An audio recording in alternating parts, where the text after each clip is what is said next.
Hello, good evening, if you're in London, or good whatever it is, wherever you are. Thank you very much for joining this online meeting, this in-person meeting, this great debate, you could say, about our current situation in IT. Why is it a great debate? Well, because we all think we are ethical people. But is the AI that we're producing ethical? We know that AI can be biased or very biased. Probably, if you're the creator of the AI, you don't think it's biased at all. If you're not the creator of the AI, you are likely to think it has got a lot of ethical problems. So as the development of AI races ahead, we're faced with another set of issues. I saw today, I don't know if you did too, Apple is about to invest $500 billion, I think it is, in AI infrastructure, et cetera, in the US. Wow. When an organization like Apple invests that sort of money in the US, what is it going to do around the globe? And how will we be affected? Well, it won't be just Apple, of course, and it won't be just the issues which are American issues to do with ethics that we will have to deal with. What we have now is a need to pause and think, but no time to pause and think. We therefore need to really jumpstart the debate about ethics. We are here at the BCS, the British Computer Society, the Chartered Institute for AI, which claims to be taking a leading stand on ethics. Is it? What is it? What is ethics? What are ethics? Who are we to say? Why do we not say? We must put some frameworks in place which can control and govern the ethics of AI, because AI is rampantly galloping through our media channels and our minds. So we need to start thinking about this at least. Tonight's speaker is an excellent representative, not only of the British Computer Society and of BCS London branches, but also about some of the thinking relating to ethics today. So I'd like you to join me in welcoming Dr. Kitty Hung.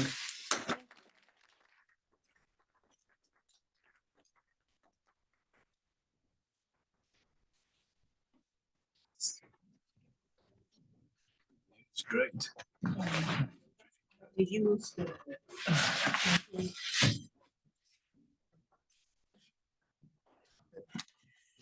That's because Just click on the laptop somewhere. You just to click there. Yeah, to work on the screen first. Well, thank you so much. So good evening all. Thank you so much for coming to my talk and spend your evening here. Tonight I'm going to discuss a more serious, unsettled issue, but a bit underreported. It's called AI's ethical dilemma, from cognitive algorithm to physical robotic automation. So for those of you who have not met me, a little bit about myself. My name is Kitty Hung. My background is computer science and technology. I gained my PhD in 1999 from the University of Sheffield. So after my research, I stayed in academia and took up the position as a postdoctoral research fellow for a couple of years. Then I realized I quite enjoy working with people and I quite like problem solving. So I make the very bold move to leave the academic environments to go to the industry. I took up the position as a business analyst in telecom industry. Then I moved to central government, working for the London Metropolitan Police for quite a long time, 15 years. In 2017, I went back to the public sector. I joined the dark side. It's called consultancy. So I worked in Capita, Raytheon, and Atkins Realis. I work in all sorts of projects like Internet of Things, emerging technologies, national critical infrastructure network to support smart meter deployment. And then I also work in defense and military projects, and also central government, local government, transportation, aviation, HMRC, all these. In February last year, 2024, I published my first book. It's called Business Analysis in the Era of Generative AI. My book, I was quite fortunate. My book reached the Amazon #1 bestseller in 2 categories, in computer science category and the business skill category. So if you like to buy my book, here's the QR code you can scan it. Yeah. Currently, I'm working on my next book. And one of the chapters on my next book is about AI ethics. That's how serious I think this issue will turn out. And so why am I here? Am I qualified to talk to you about AI ethics? Because recently I passed an exam. It's a BCS exam. It's a certification in ethical build of AI. I have to say it's a very, very useful course, and I highly recommend it. So if you're a BCS member, you go to my BCS portal, and then there's a list of training that to start with this ethical AI qualification. Yeah. So this is my agenda. My agenda today. I would like to discuss about the urgency of AI ethics, and also the potentials, the power of AI contributed to the society, as well as the risk that incorporated with it. And collective risk, the digital battleground. Collective means that the mental task powered by AI, like the ChatGPT, you've been using, the generative AI you've been using. It's all mental tasks, but we're also seeing the AI is branching out to physical tasks. So we have the physical risk of robotic. And the future frontiers, what challenges we are facing now, the bias, surveillance, and what else. And I also like to share a case study about G legacy. I have a proposed solution. I call it a quadrant for action, which I just want to share with you. It's not answers to everything, but it's just a discussion to raise the awareness of AI ethics. And then finally, I would like to share with you a takeaway, and hopefully you will go home tonight with some food for thought to how to shape tomorrow in a good way. I would like to leave all the Q&A at the end of my presentation, because I think I expect quite a lot of questions and debate from you and also the audience remotely, because we have a lot of unanswered questions, not because I don't know, because the answers do not exist. So we have plenty of time to interact with each other.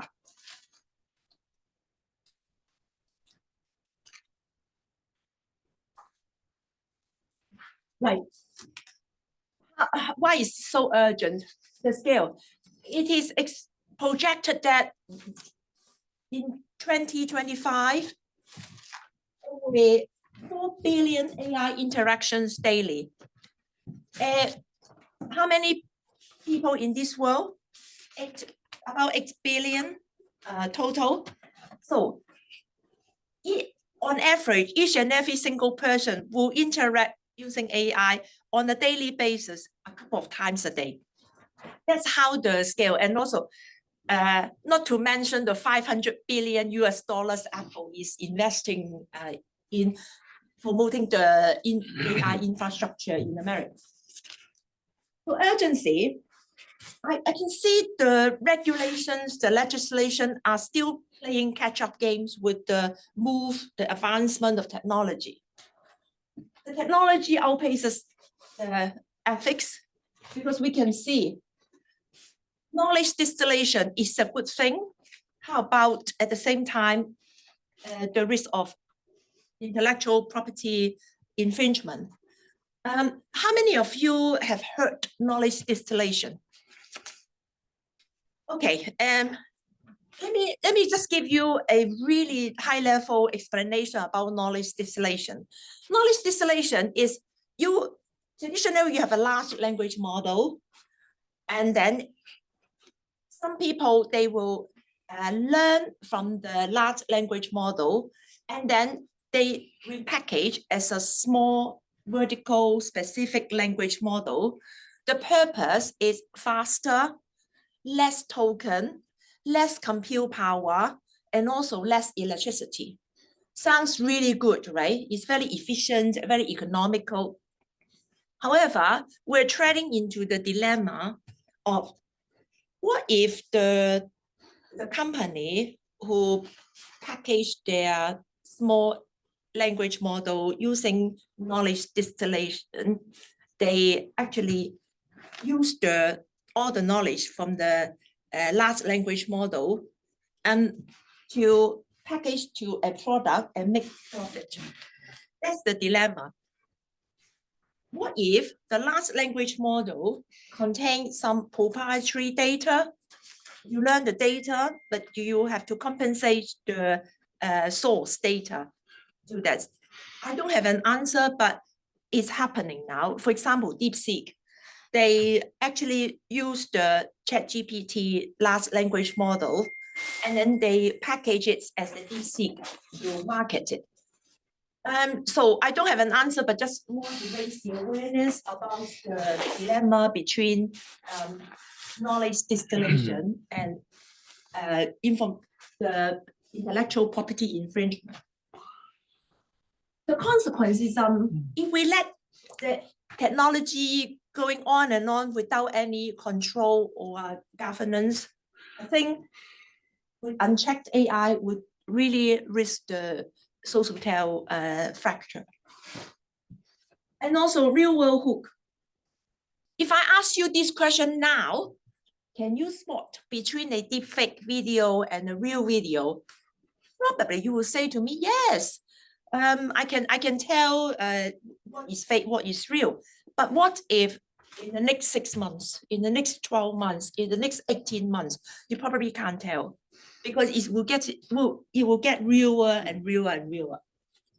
So my mission tonight is to help you equip yourself to ethical awareness, to encourage you to be more courageous, to question when you are in doubt about something wrong.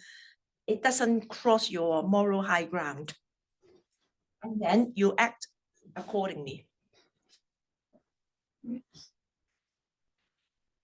As I said, AI is a tool, it's a very good tool. It's already making wave in the world.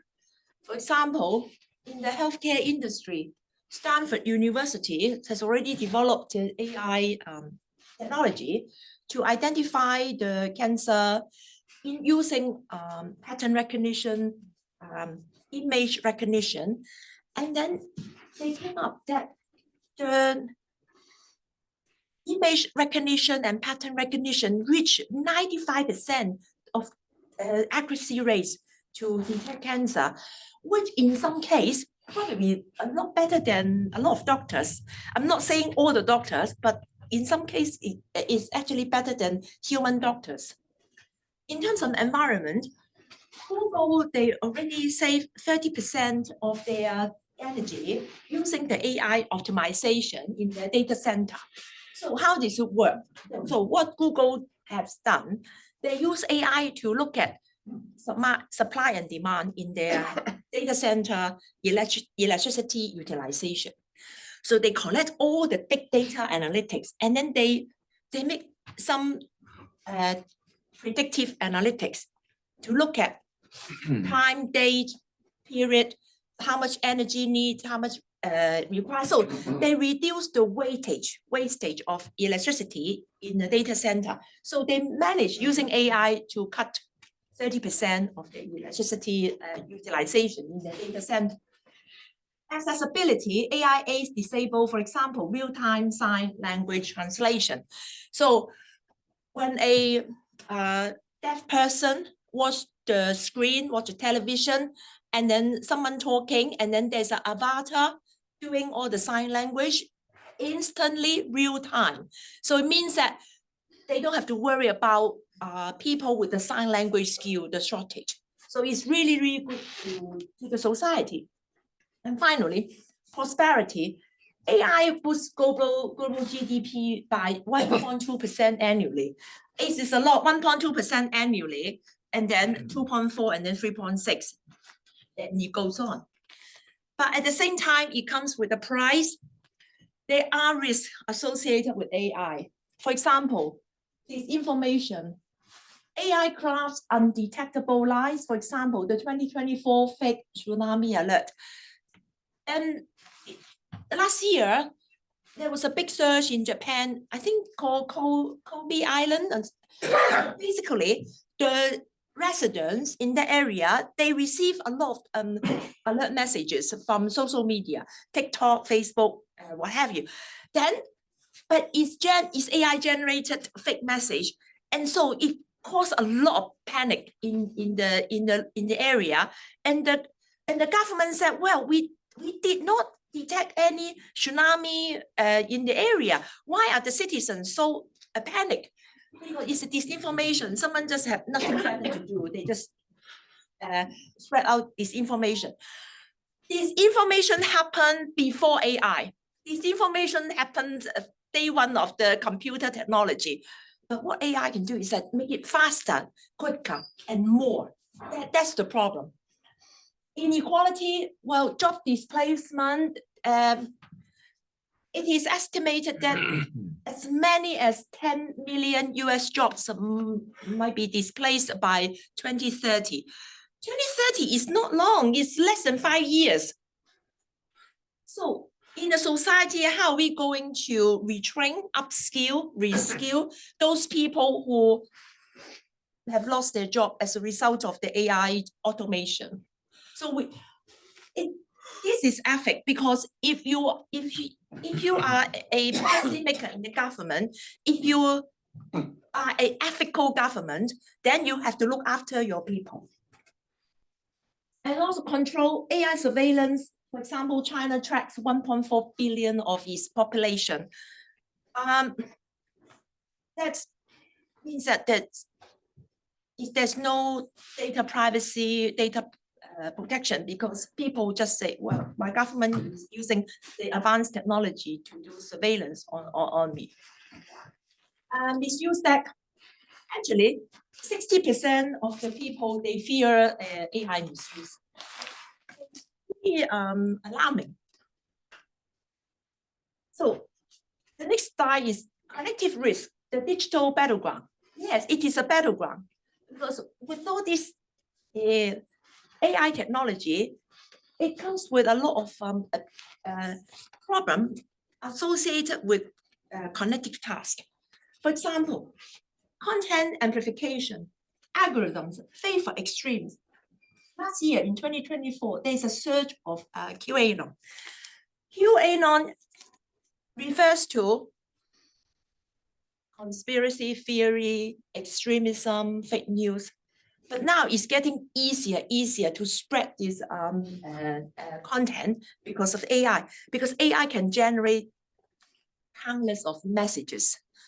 Have you heard of SEO? SEO, anybody has a search engine optimization? So social medias, they all use SEO. So if, for example, it's X, if you have a message and if trending, Then it goes up to higher TikTok. They all use this algorithm of SEO. But if I have a lot of messages in the same category, because of the quantity, because AI can just keep generating without even having to have a human to write the message and post on social media. Then as a result of the trending, it goes up and up of the SEO. It means that if it goes up and up SEO, people start, oh my God, is it true? Because every time when I look at my phone, it's there, but it's not true. That's the power of AI in a very bad way. 50% of viral content is actually AI driven. This is, Wired Magazine 2024. Deepfake, beyond trends. This is a scenario. Arab is a very big British-owned construction company. They have a branch in Hong Kong. And last year, there's a deepfake call from the CEO of Arab in the UK. And it's an audio call, it's just a phone call. But the staff in Hong Kong, they heard the sound, is this the sound of the CEO? And then they were being tricked by this call to transfer 200 million Hong Kong dollars to some account, but it turned out the account from the scammer. This is not a trend. This is actually quite a serious event for the company. And the second one is that GAN is stands for Generative Adversarial Network. It's a technology. You have two nodes of neural network, one to generate the video, another one mark the exam paper. And they are just doing one neural network, the node, produce the images and video, another node, critic, try to attack it. Then this one improves the quality, and that one also giving critic, and then it just do together, and as a result, the quality improve a lot using this technology. And with this technology, eventually, the deepfake video will get to realer and higher quality. That is pretty scary. If you do it in good way, for example, Hollywood movie, they want to make a movie, but what if this technology used by scammers or criminals? IP crisis, intellectual property crisis, AI remixes art, 2024 lawsuit against Midjourney. A group of artists, content creators, they sued Midjourney because Midjourney learned the images and video on the internet, then regenerate images. Some of the content, they actually put a watermark that trademark, copyright from the artist, from the content creator. I think this lawsuit is still ongoing. I don't know who has done it or not. The debate is, what do you think? Does AI create or AI copy? I don't know. I mean, AI learn and from here and there, mix and match and regenerate something. AI cannot create anything out of nothing. AI has to rely on the data set injected to the algorithm, and then the algorithm churning out the images based on the prompt from the user. So I don't have an answer. I don't think you have an answer, but this seminar, we have a lot of unanswered questions at the end. This one is black boxes. When people go for a bank loan or a mortgage and they get rejected, and they were told that the algorithm in the AI rejects their loan without giving a transparent reason. So if I fail my mortgage loan, I said, well, why? And then they said, they said, well, you are not qualified based on the AI algorithm, but then that's it. They don't tell me any other reason. 70% at the moment is still, the AI model is still closed source. Only 30% is open source. It means that the majority of AI vendors, they still are very opaque and very secretive about how they train their model, what data set they use, and where they get their data set to train. They claim that it's a commercial secret. They don't want other people to know, but then because there's no transparency. So I would like to see, hopefully, the gap will be closer, maybe 50% open source, 50% closed source. For me, I'm a very advocate for open source because I like to be transparent and open. AI litigation is a very high profile court case. New York Times sued OpenAI for copyright clash. And also John Grisham is a very famous American crime author. He and other top US authors, they also sue OpenAI over copyright.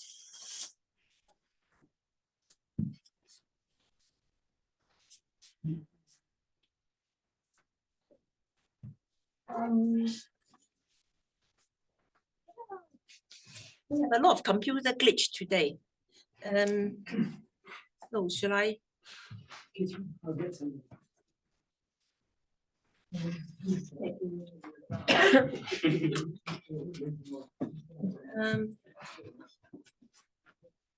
Yeah, now it is. Yeah, okay. Okay, we move to the physical risk, robotic unleashed. So you can see powered by AI can do a lot of good things for the world, for the society. You can deploy robots to do agriculture, work in the field, doing irrigation, dispensing pesticide or fertilizer. They can do building work, building houses. They can do customer service, retail or restaurant, call center. Disaster response, they can be deployed to disaster zone like earthquake, flood, and fire to save people's life. They can be deployed in like nursing home to help the elderly to transfer them between bed and their wheelchair. Do manufacturing and also medical procedures is happening now. Some medical procedures, they are using robotic arms to operate the patients. Military, talking about robot soldier. Mining and resource extraction, this is really useful because as you know, mining is a very dangerous job. People, the miners, they have to go really deep down underground. So if anything like landslide or collapse, then they might be buried alive, which is very dangerous job. And then robotic technology also deployed in security and surveillance, moving around. Transportation, full self-driving car. This is really, really good for people who can't drive, maybe based on their disability or age or any other reason. They still can become independent to travel from one place to another. And also waste management. Waste management is it's not a very pleasant job because of the level of health and safety and risk. And it's people think it's quite a nuisance occupation. But if you use robot, you don't have the problem of health and safety or the danger. We call it recycling, not waste. Recycling, waste management. But what if we turn around the table? This technology has landed in the bad hands to bad people. I split into two parts, consciously unethical and unconsciously unethical. Let's look at what is consciously unethical. If we have a technology to deploy a military robot. People can use exactly the same technology to deploy robotic criminal and robotic assassin to do bad things. Security and surveillance is good. You can do crime management, crime prevention, because they go around to survey the area. If they find something wrong, they can contact the authority real time. But that could be misused by government or organization for spying. So you can see there's a two sides of the coins. You can do good things, you can do bad things. So what is unconsciously unethical? Unconsciously unethical is that I think I'm not hurting people, but I take profit above integrity, morality, performance, quality. Profits come first. My shareholders come first. So what will happen is if you cut corners, if you do not test the robot thoroughly before you deploy to real life, what if in the building construction site, the robots, they make mistake and they build houses, people move in and the building collapse, who is going to be accountable for it? There's so many examples. Disasters respond. What if the robots become malfunction and then they won't be able to rescue people from the rubbles in the earthquake site or from fire or from a flooding zone? Another thing is medical procedures. Without any thorough check and quality assurance, the robotic arms might stop in the middle of the operation and they kill the patients. I mean, I'm not saying it in lighthearted. I think this is quite a serious consequences. And then there's one thing about litigation. For example, if my relative have the operation and then the robotic arms malfunction and leading to the death of my relative, should I sue the doctor or should I sue the hospital or should I sue the robot? They will just say, not me, and then they just blame it. So the accountability of the malfunction or anything, any problem with the robot will be a very long and dragging litigation. I am not a lawyer, so I don't know, but I don't think at the moment the legality and regulation are sufficient enough to protect the consequence.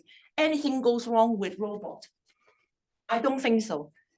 That's why I would like to just share with you, to discuss with you. They'll make you sign T's and C's probably. They'll make you sign terms and conditions at your own risk. Disclaimer. Yeah. Future frontiers, bias, surveillance, and beyond. These are the challenges we are facing. We still have a lot of bias in the AI world. So AI hidden flow, algorithm bias, and hidden decision making. As I said, the example, in the closed source, they don't tell you the algorithm works. And then if you get your loan or mortgage application rejected, you really don't know the outcome, the reason why the loan get rejected, because it is very opaque. It's still a very opaque manner. Data reflection rate, for example, 80% of male training set leading to bias in AI outputs. This is really well known. This is really well known. It's actually true. What they do is they use the data set to train the AI, but the data set is 80% male specific. So, for example, if you use one ingredient to cook, your food will be just one ingredient, right? And then you just have one taste. But if you use several different ingredients to cook, then you will be able to taste different tastes. And I call it diverse diverse data set. The more diverse the data set, the more diverse the output. Because historically, the data sets are very male specific. So the output from the prompt is very male specific. So it is not equal in terms of like female community. Amazon, this is hiring bias. In 2024, LinkedIn AI job recommendation favors men. It's quite well known. It's all these hyperlink. You can I can share the slide that with you. You can click the slide, the link to look at the news article. Yeah. So LinkedIn has this algorithm. People go to the LinkedIn job site, and then they look at the user, and then it turned out LinkedIn job sites recommended more jobs to male than female. And then Amazon, they have to ditch the AI recruiting tool that favor men for technical jobs. So Amazon has their own AI tools for their online job advertisements. And then it turned out they actually recommended more jobs for male rather than female. So they look at the users. If the user is man, they recommended more job opportunities. So this is not fair. I think they already shut down. Another one is called Compass. Compass is correctional offender management profiling alternative sanctions. It is a very well-known American AI system for criminal justice. So what they do is that they create an algorithm that if a Black, Hispanic, they are high risk. They are high risk with offending. Without any justification or any statistics that the minorities have high risk. The problem is if the algorithm say this, the minority like the Hispanic, the Black community, or people with like Oriental, they will be worse treated by European, Caucasian, white people. So there's this is the algorithm with the bias. And also technology overfitting amplifies errors when encountering real world scenarios. You all have experienced the lovely hallucination. Hallucination. So what is this? Is they have AI gives you the answer based on the algorithm, and algorithm based on the data set. If the knowledge doesn't exist in the data set, AI would not know. So what AI will do is making things up. So they will not say, oh, I don't know. They will just make it. But the problem is that because the generative AI has the ability to generate very perfect grammar, perfect English or any other language, very convincing answer. You look at this, it doesn't look like it's making up. It doesn't. That's the problem because AI is a very narrow. Anything in the data set, it knows. Anything not in the data set. Sometimes if you ask some abstract question, it's not in the data set, it's just making up, generate errors. Actually, there's a survey, 30% of AI fails a fairness test. So 30% of AI has bias. I mentioned about the surveillance using high quality CCTV footage for facial recognition training. So there is I think from the ethical point of view, this kind of initiative to use CCTV footage for AI training is not very ethical because for example, they captured the CCTV footage from transportation hub, from shopping mall. You walk there, you walk past, and then your face get captured without your knowledge. But at the same time, they are using your face to train the AI.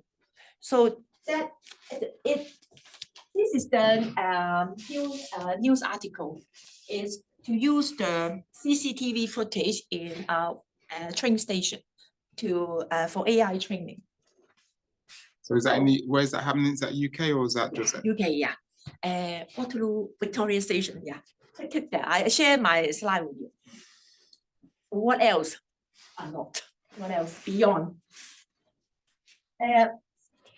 By 2025, this year, 95% advertising target accuracy is a lot.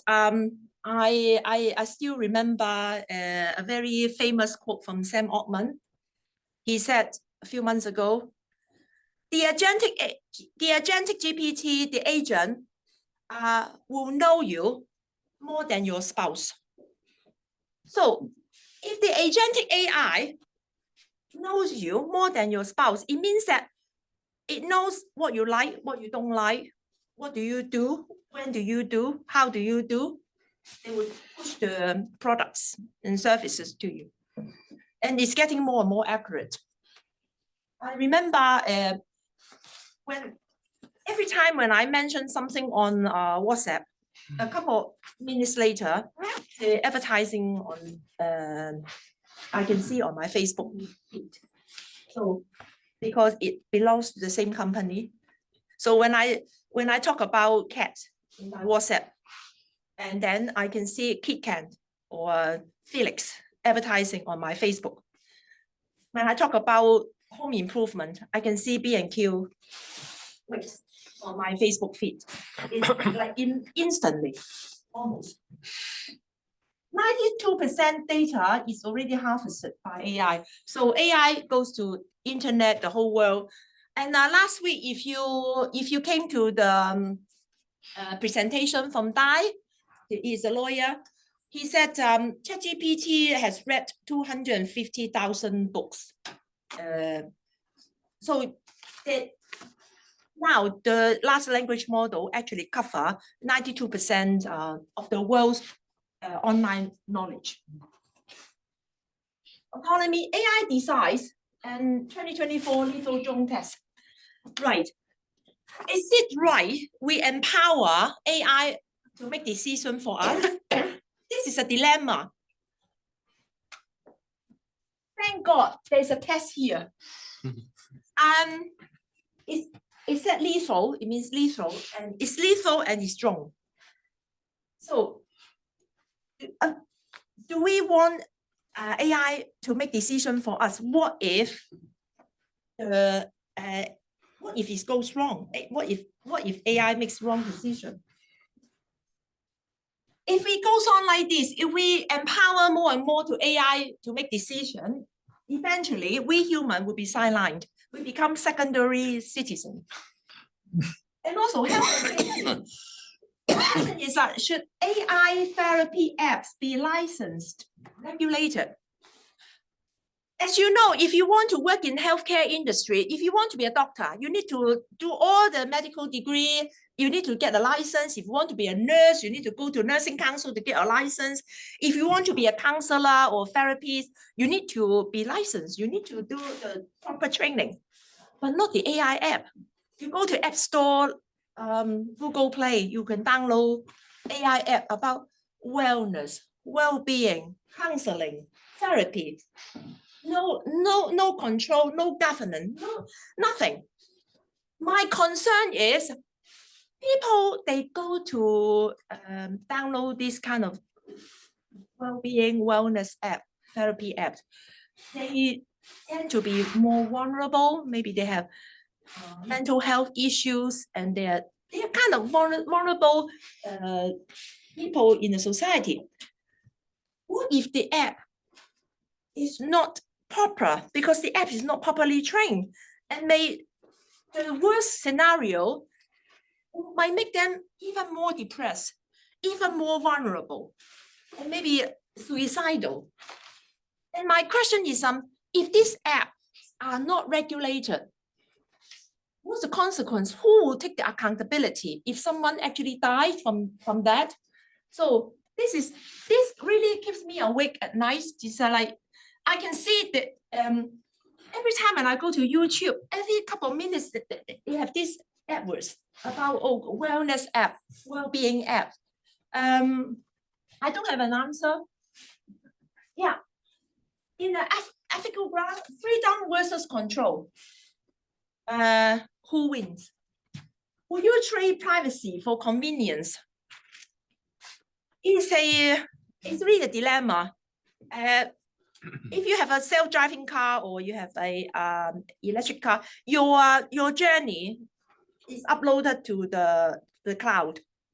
But then it means that someone knows exactly your journey, where you go from here to there. And then when you go to some app, they will ask you, would you like, do you allow this app to access to your email address book, your drive? And if you click no, you might not be able to use this app. And you click yes, you have all your privacy. You volunteer all your privacy to this app in order to use this app. So that's a debate. Is up to your decision. I would like to share with you a case study about Suchi Balaji. He's an OpenAI whistleblower. He was found dead in his San Francisco apartment. So who is he? He was only 26 years old. He was a Stanford University graduated. And when he finished his university, he got scouted by OpenAI.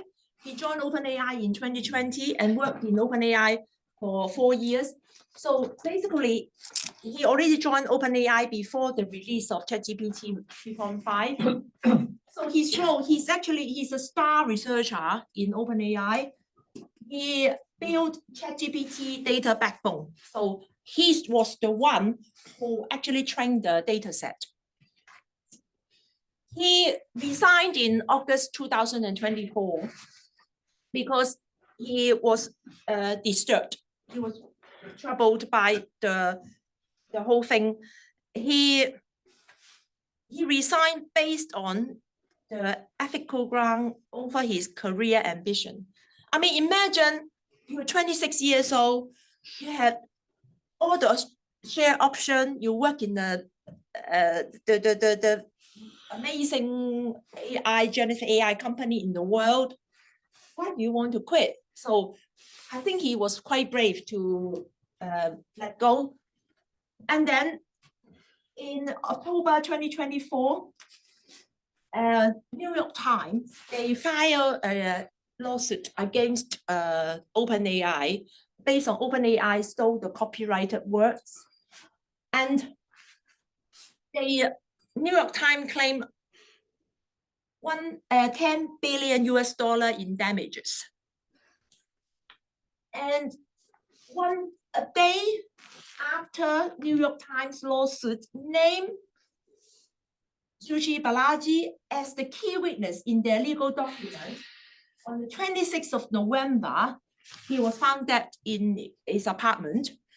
The San Francisco Police Department concluded that it was a suicide. But for me personally, the timing is just so sensitive. Whether it's a suicide or silencing, to be honest with you, I don't think we'll ever find out. And this is the paper written by Suchi in October 2024. And I think it was used for the court paper, part of the legal documents submitted by New York Times to court. You can check this URL to download the whole paper, but I want to draw your attention to the conclusion. So the conclusion is he basically debunked OpenAI's claim that is fair use. New York Times said OpenAI used their proprietary content behind the firewall. So if people can get the information from ChatGPT free of charge, then they will stop subscribe subscribing New York Times. But then OpenAI said, no, it's a fair use policy. But this whole document concluded that he debunked the whole claim from OpenAI. So I'm here talking about something really depressing, but I want to be positive. So I would like to propose some solution. I will call it a quadrant for action, because we have to work together. It's not like only the government need to work, or only the big tech need to work. We have to work together in the society. So the first part is public education. I think it's really important that we as a citizen, we as a user of the AI tools, we need to have more awareness about the AI ethics. We need to know what is right, what is wrong. And then we need to demand ethical AI practices. Be courageous enough, don't keep quiet, because if everybody is keeping quiet, the AI vendors can do whatever they like without any consequences. Report wrongdoing and unethical practices. Confront the uncomfortable truth. It's not easy, but we need to do something, and we have to be brave enough to speak out against potential wrongdoing. One voice can actually make the difference. Even one voice, and ensure the voice is not silent. And the second quadrant is the government, law enforcement authority. I think they need to treat AI or technology whistleblower like police, criminal whistleblower with the police protection. They need to give whistleblowers enhanced security to protect and monitor the whistleblowers. Accelerate investigation pace so as to press charges in timely manner.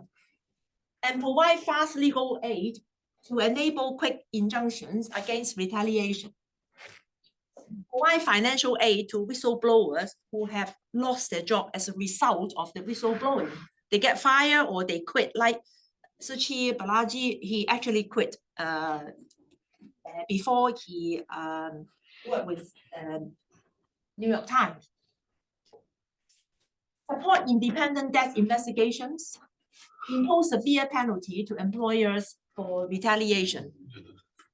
So the third part, what the tech sector need to do, their responsibility. They need to be more transparent. Explain AI function clearly.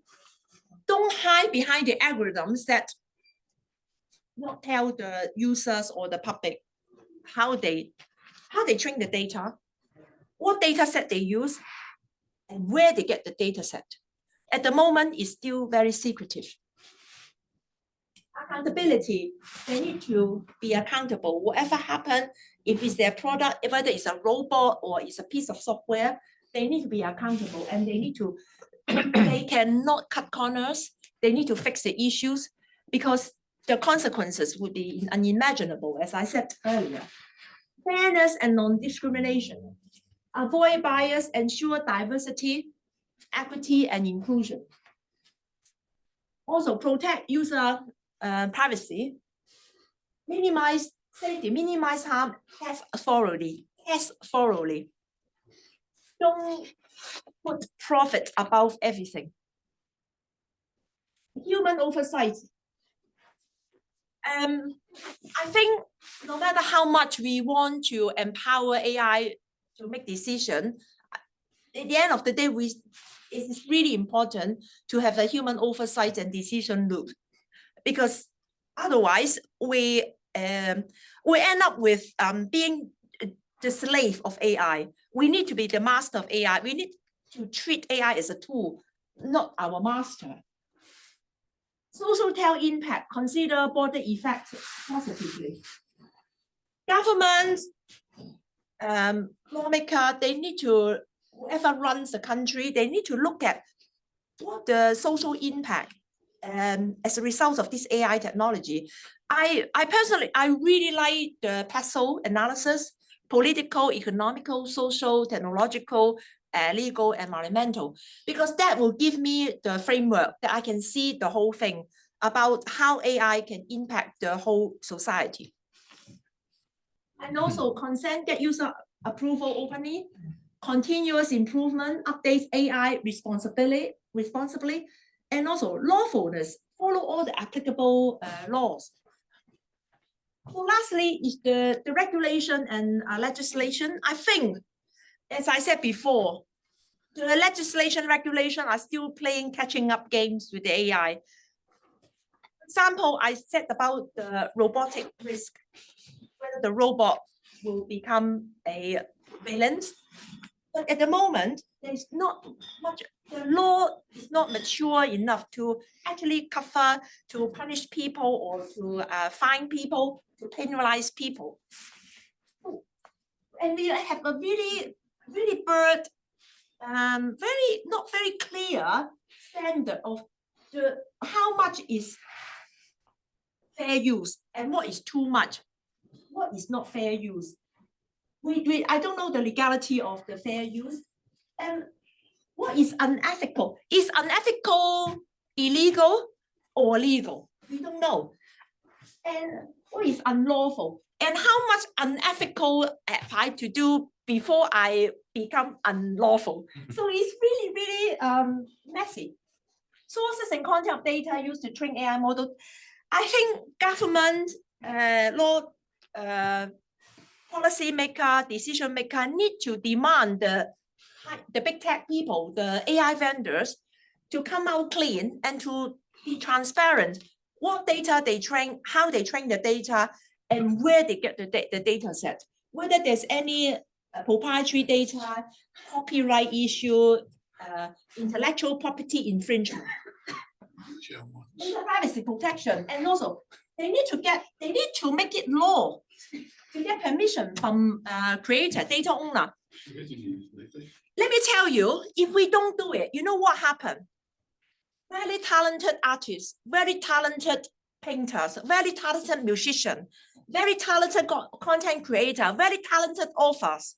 They stop sharing information because they say, well, as soon as I post something on YouTube, as soon as I post something on social media, as soon as I put something on my website, it got trained, used to train AI model.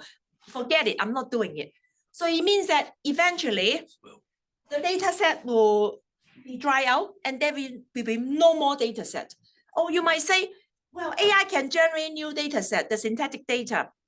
But don't forget, we human, we have creativity, we have empathy, we have thought leadership, we have critical thinking, we have the divine spark of reasoning. That AI don't have. Without human, because we can think something out of nothing. That's the value of us. If we stop sharing our content, our creation, the world, the data set will be dry out, will be finished. It's worth adding, just for clarity, that the EU AI Act does tackle some of these. Yes. However, yeah. The UK technically is outside of the EU, so the Labour strategy is not to conform to the EU AI Act. And also in America as well. True. They're waiting to attract more technology investors and innovation, and then post making UK an AI hub with the infrastructure they're investing in, then they'll think about how to regulate it. Yeah, it's a chicken first, egg first. I mean, imagine, for example, let me give you an example. You invent a super duper fast car, but you don't have the correct road, safe motorway for the car to drive. It means that you have a good AI, but you don't have the infrastructure, how to govern, control, regulate the AI. That's really, sometimes you think about it, that's doesn't make sense. But in the world, they are not making sense, and we are not making sense. And that's why I feel like I'm ranting here. So lastly, EU AI Act focus on ethics, transparency, and human rights. Very good. That I think it's a good start. And hopefully, it will kind of colonize to UK and outside Europe. I think the EU AI Act is a good start. Whether people pay attention to it is another matter. Yes. So finally, I want to share with you a takeaway, because I really want us to help each other shape tomorrow. In my ideal world, I want to see tomorrow we have the world in the AI, we have the justice, we have transparency, we have integrity, ethical AI, companies, their compliance to legislation, regulations, people, organization accountable for their act and the consequences. We have inclusive, equity, diverse data set, and we have the responsible AI world. I would like to share with you a quote inspired by Jaron Lanier. He's an American software engineer, but at the same time, he's a technology philosopher. So what he said is, technology is a mirror of humanity. Let's ensure it reflects our best. Thank you very much.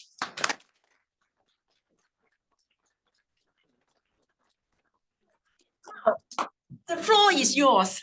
I'm open for question, debate. Yeah. Maria. Yes, I have Maria, I'm for the committee. I have a question for you, because there's one thing that I see a little bit missing from your map is, what is your position on standards? Because if there's one thing that us as tech people can probably feel closer to than maybe regulation or pure ethics, is actually standards. And Yeah. so I know for sure I think the best position maybe this. there's a massive work Public going on education. in, Education, huh?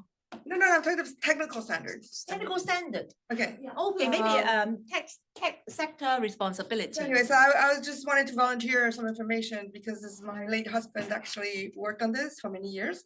So there's a massive work going on AI standards in many dimensions. So one is risk and safe AI. Massive numbers of people across the world, by the way, working on this. Another one is environmental, sort of the energy situation that we're going to burn a world.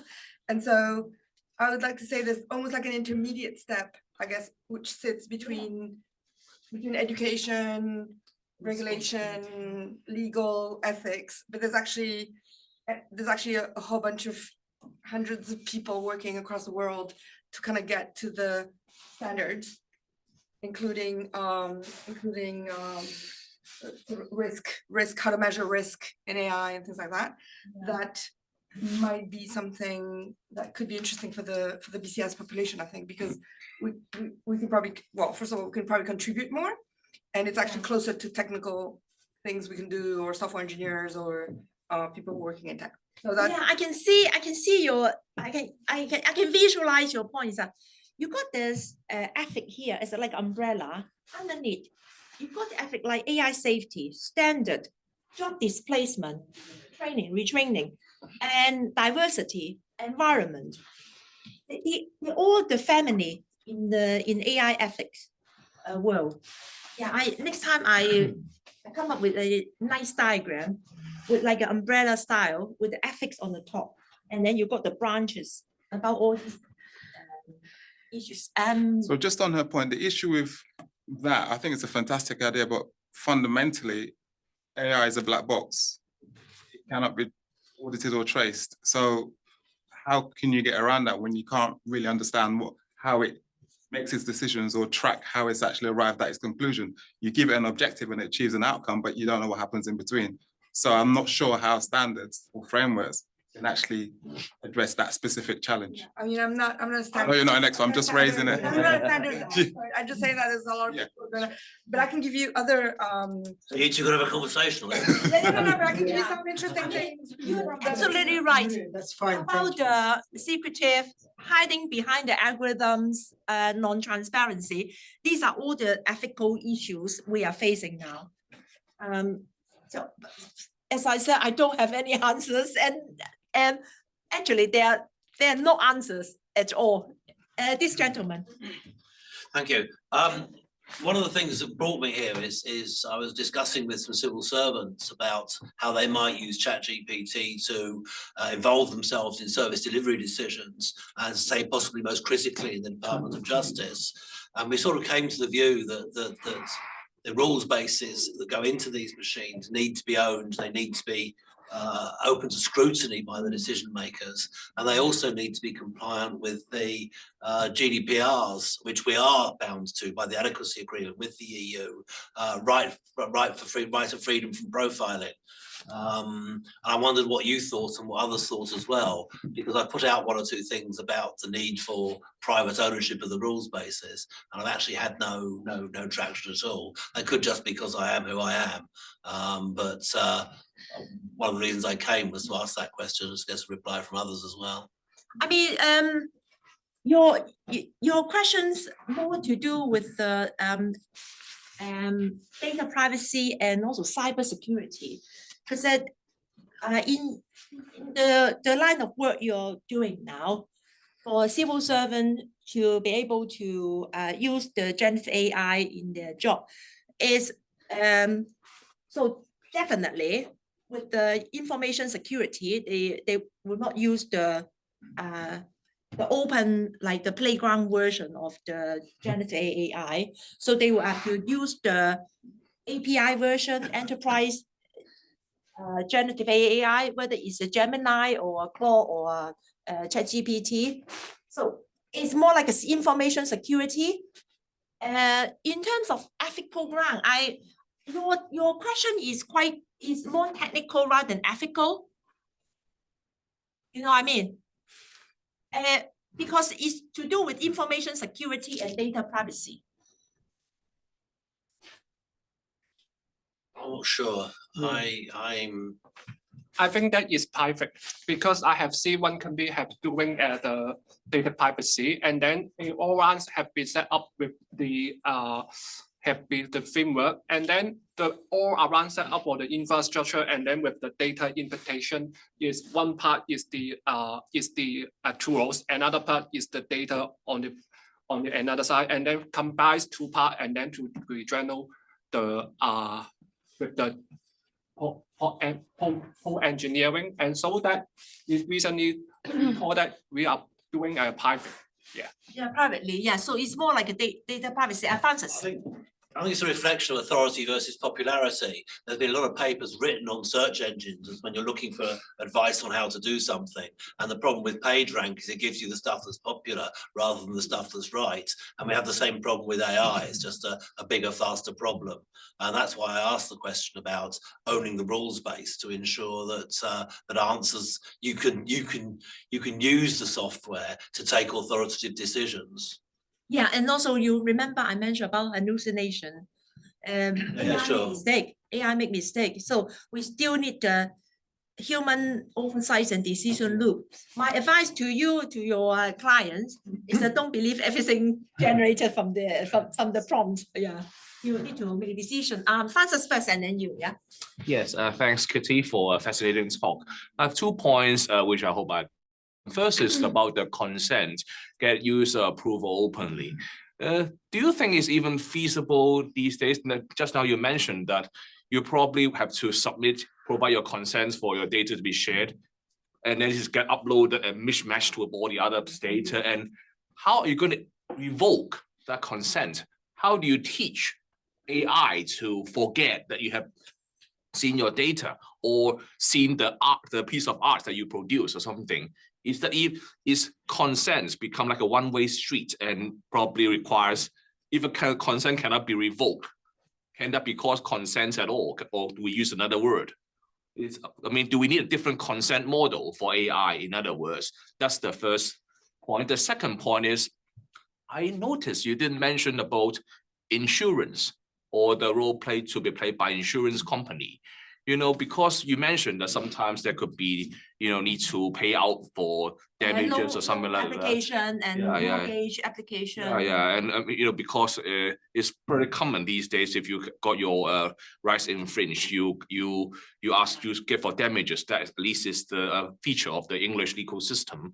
But you did not mention about if any role played by insurance company. And indeed, does it really have to be insured at all? Because we know, for instance, it's illegal to drive a car without insurance in this country, at least. Yeah. Do you think it's necessary to impose a requirement to some extent, you know, for instance, for the robotic arms, for instance, that operates on people to begin with, and then gradually widen the scope covered?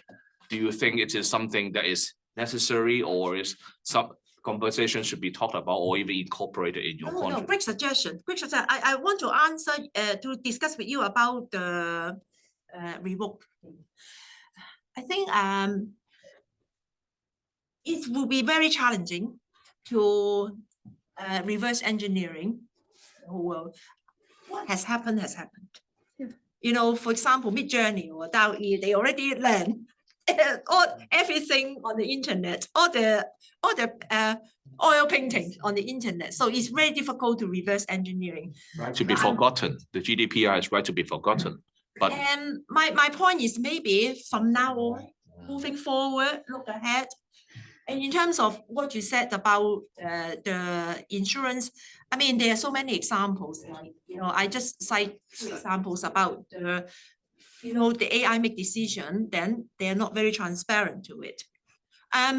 Quick suggestion, because this seminar is the platform for us to debate about it. And then when you go to the workplace, if you have a voice that. And this gentleman. I just wanted to follow on from the conversation about the data sovereignty.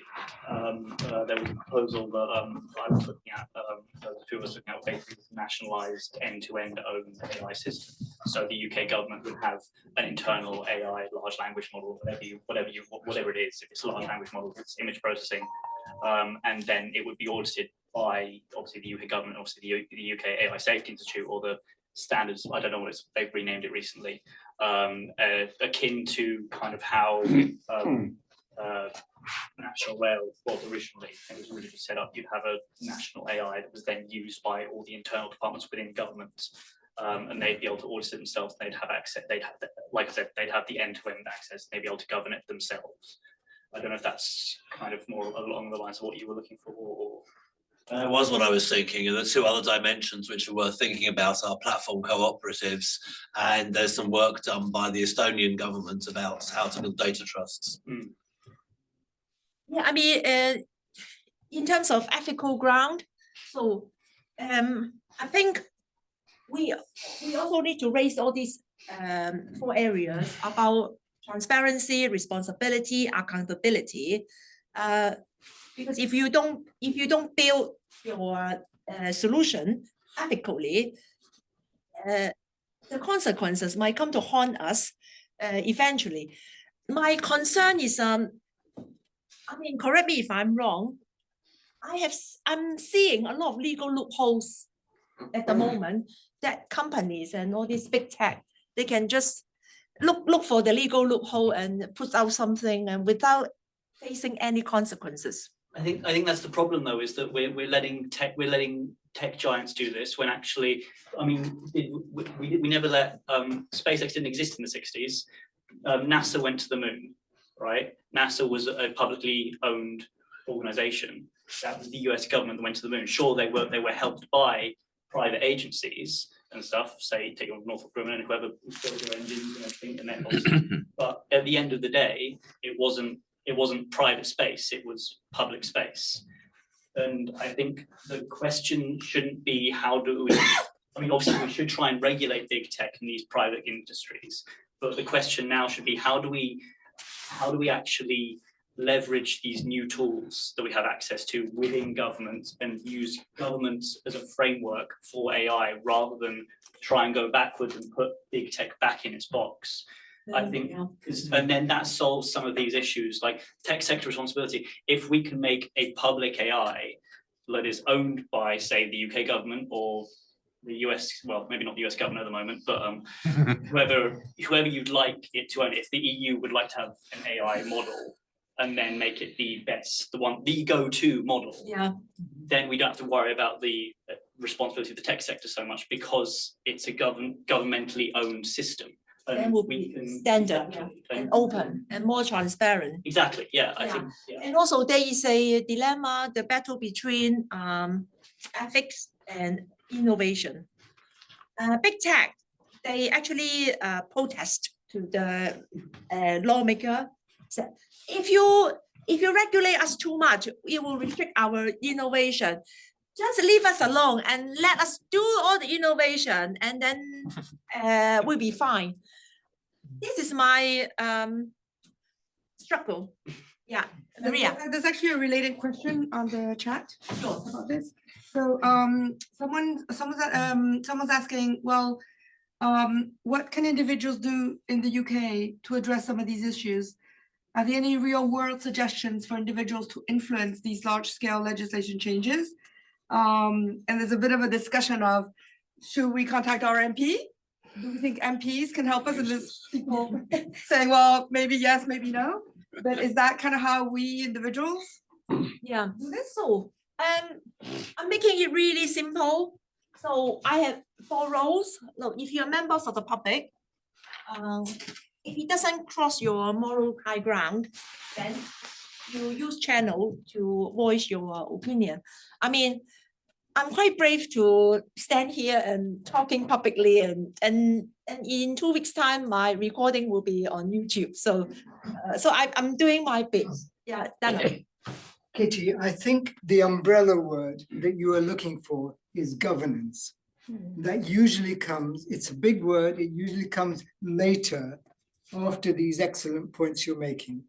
And then with governance comes frameworks, and those then ally to how you do things and compliance and all those other things. But governance is something we don't have at the moment. And it does need to be at government or governments plural level. And do you agree with the EU AI Act? Well, that's a level of detail below that. We need to understand what it is we're trying to achieve. And I'm a risk management professional, so what are the risks associated with that? So governance has not appeared yet. Yeah, so my ambition tonight is to kind of share my insight and opinion with you. And then if every single of you, when you go back to the workplace tomorrow, you share with your colleagues, and then, for example, here about 50, 60 of you, then you share my message with 5 colleagues. Then tomorrow, I have 300 people appreciating the AI ethics and have some knowledge about awareness of AI ethics. Can you give me a definition of ethics? Yeah, ethics is it's a moral high ground. You know what is right, what is wrong. You don't. I mean, that's harm people, because who says what's right or wrong? Because what I think is right, somebody else thinks is wrong. There's no right or wrong. You know what I mean? Who decides what is the ethic? I mean, some people go in, like, for instance, that one area that you've got there around ethical practices. Some people think some practice is ethical, and some people think that same practice is not ethical. To answer your question really in the simplest way, I ask my question before I do something. Will this system harm people? Will this system make the society inequality? Will this system leading to conflict? Yeah, but who's going to decide about it? So then I think it's unethical. So I want the system to be inclusive, to to be benefit to the world. You know, the BCS strapline, make IT good for the society. You know what? I'm going to replace it. Make AI good for the society. And then I would tell myself, I have achieved my ethical philosophy. You have a point, but ethical in its very nature is similar to law, right? It's a set of principles that allows decisions to be made so that you can protect. Same with the law, because I don't see necessarily that all the people that code are going to, I think it's a losing battle from the start. That's basically my thing. But then also another thing is that where you say data and privacy protection. Now, I've spent a lot of time on AI trying to get people's names and telephone numbers and birthdays, and I can't get it. It doesn't give it to me. So thank you for sharing. But So there is no problem there. I think when you say that the ethics and the law, I think is we know that the AI company can afford the best lawyers, and anyone who have seen the show several years ago or months ago, that Mark Zuckerberg in the Congress, you have seen how those congressmen react to Mark Zuckerberg.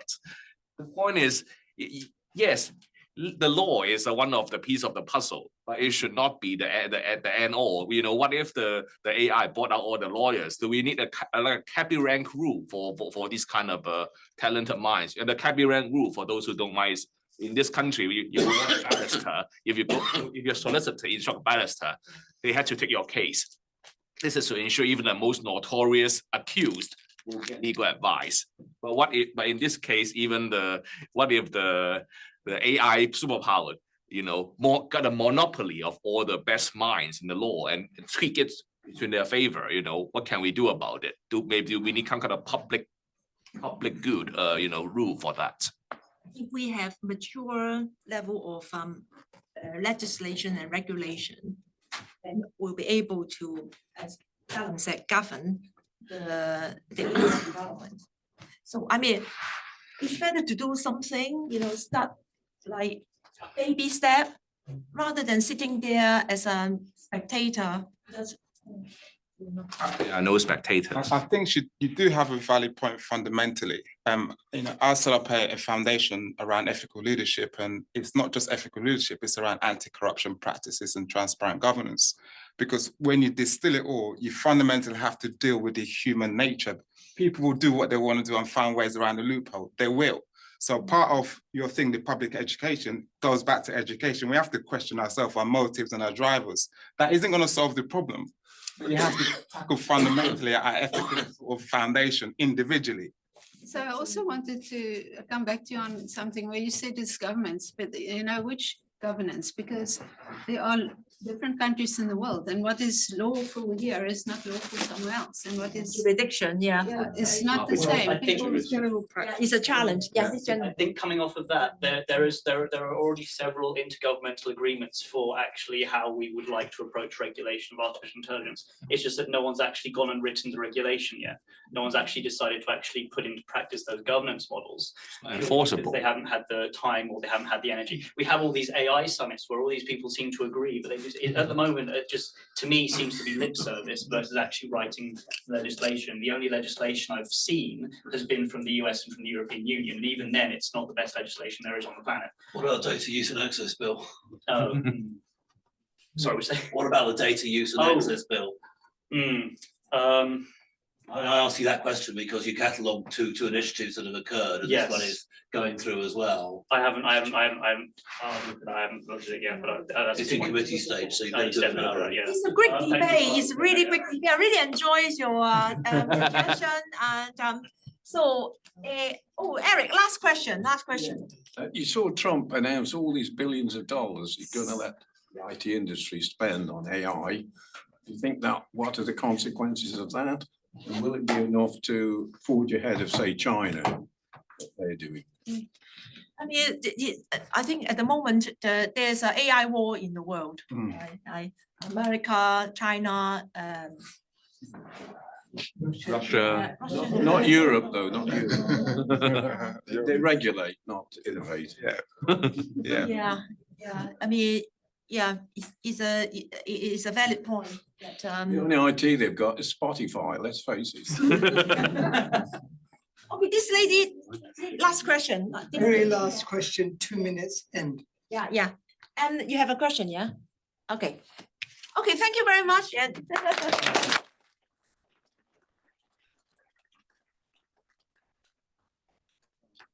Well, I thought that was really super, very thought-provoking and the opening of a big debate. Of course, what we have is a big debate going on. And this is typical of major movements, isn't it? You start thinking about it, then people start talking about it, it gets to higher and higher levels. Now we have governments starting to talk about it, but mostly individually and collectively, but not overall. Kitty has made some excellent points here, and please do continue to talk about it and spread the message, because we are in the British Computer Society. I think not everybody here is, but the BCS is very committed to moving on these debates and helping to make IT good for society. So Kitty, thank you very much for your brave talk. and if you want a copy of the slide deck, send me a message on LinkedIn. Oh. I'm sure most of you are already connected with. Kitty, I think if you, They can. Kitty, as usual, David, please confirm everybody who is registered for this event will get a link. Yes, on the BCS YouTube channel. So you don't need to, Kitty. Okay, so just look at the follow-up to this event. So thank you very much for being part of this. We've got quite a lot of food and drink for you next door. Excellent. You continue It's the the time. conversation. Thank you.